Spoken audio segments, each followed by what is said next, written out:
I've actually been longing to make this video, but it always keep my mind. But then I just one of the mothers with a special need child just lost her child. That was last week, and she dropped a comment on my post. Yeah, and she dropped a comment on my post, and I did think it's time for me to make this video. It's actually normal to fear for children with special needs.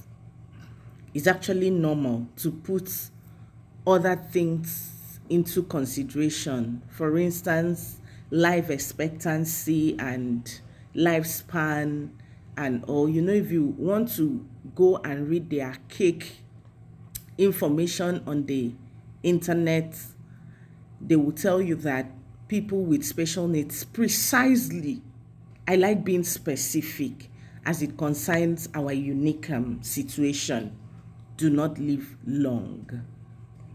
But over the years, it will interest you to know that people with Down syndromes don't just sleep and they die in their sleep, or they are just nothing happened and they just die. No, let me not do, and they just spy. I have to be careful with my words, because of media policies, and they just spy. It will interest you to know that most of these children die because of other complications attached. That's why I always say, for those people that actually followed me, I do say that I am not scared that my son Derek actually have Down syndromes. It has never been a problem to me. His diagnosis is the least thing I worry about. At times, I don't even remember the fact that this boy is a special child with Down syndromes.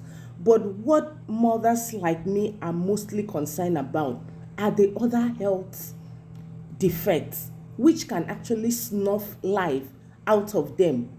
The pain is unbearable. Diagnosis Down syndromes is not painful. The diagnosis itself is not painful, aside from the fact that it has delays. It does not come with any pain attached.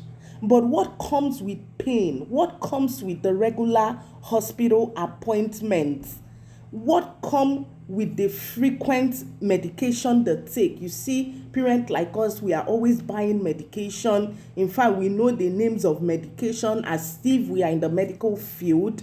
Is because of the other health complications attached.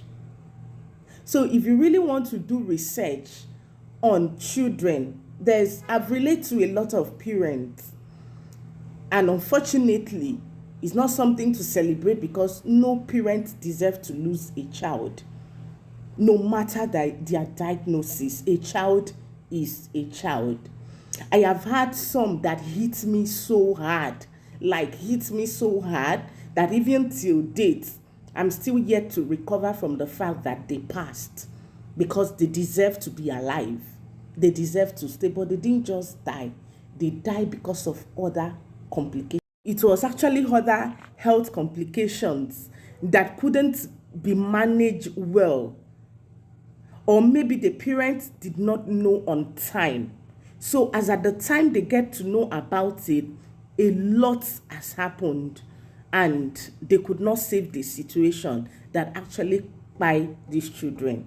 That's why I always scream, I always shout, please, for parents with new diagnosis, if they tell you that your child have Down syndromes, please run. Look out for other things. Look out for other things, because those other things are the major challenge. If you have a child with Down syndromes and that child doesn't have a hole in the heart, know that your problem is 50% solved. Yes, because it is a lot doing this surgery. We don't even have surgeons in Nigeria. It is a lot. If your child doesn't have thyroid problem, adenoid problem, most of them are born devoid of any defect. They are born, they don't have any defect, only the diagnosis. But it's always necessary to check.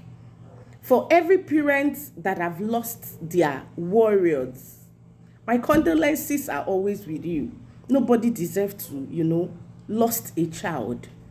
Not after bringing them to this world and actually starting or joining with them. Nobody deserves to lost a child. My prayers are always with you. And I believe that God will console all of you. And our adorable will come back in a better form, devoid of any diagnosis, devoid of any health complication, devoid of any health challenges. I'm really short of words, but no parent deserves to love. Also, as I join in and begin to relate with other mothers, at times it's gradually begin to make sense to me why the doctors actually say that Derrick was not going to last. Why they actually say that he was going to stress us. Why they actually say that he was not going to work, he was not going to stand, maybe they thought about other health complications he might have, which he might not actually be able to, pull through. Maybe they didn't see that we have the ability to, manage him, accept him for who he actually is, accommodate him, love him, and actually support him thrive so well. I thought about that recently and I'm like, oh, maybe this is the reason why they actually did say this. But because we had an idea while we were about leaving the NICU, thank God for the doctor that attended to us from my state. So he took time, said, do this test, do this test, do this test, do this test. And thank God for provision. These tests are not cheap. They are not cheap. Coupled with the fact that I did CS and he was already in the NICU for days and, a lot. But we thank God for the provision as at that time. And after how we did other tests and we realized that, oh, Derrick have thyroid, we didn't know about adenoid, low muscle tone was there. There was nothing we could do about that one.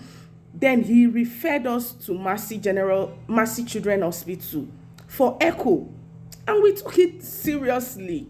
We kept going to Mercy and going and going. They said the specialist is not on duty. And luckily for us, they finally attended to Derrick and echo was done. Then we realized that he has a small hole. That's atrial septal defect. Atrial septal defect is actually a small hole in the heart, which can be managed.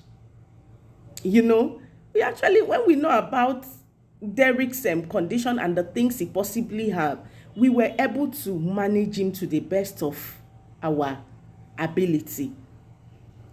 So when parents have idea and they have the capacity, they have the finances, I think most of these children pull through. They live long. They fulfill destiny. They go to school. They work. They do a lot of things that normally people won't think they do, but they grow to do them. The most important thing is that let their health, aside from their diagnosis, let them be in perfect health condition. That's what we want for them. That's what every parent pray for their special need children. That's why I do say, if you see a child, a parent with special needs, accommodate them.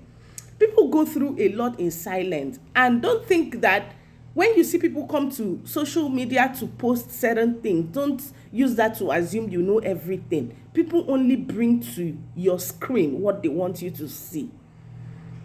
For the things they don't want you to have an idea of, for the things they don't want you to see, they keep it for themselves or to themselves. They take it off the social media space.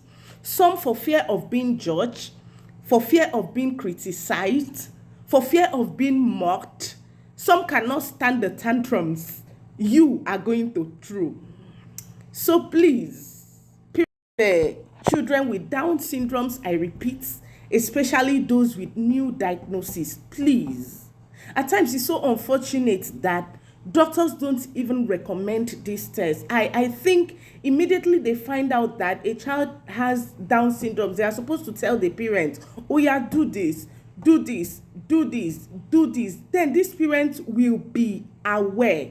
They will know the journey in which they are in and how to manage their child adequately, properly. It goes a long way, but unfortunately most parents don't even get to know about so many diagnoses they were supposed to, what they were supposed to look out for, what they were supposed to check out for.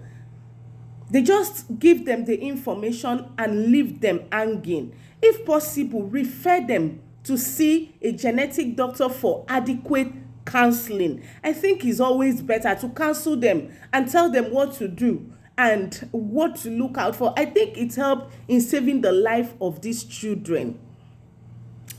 Yes, just my opinion.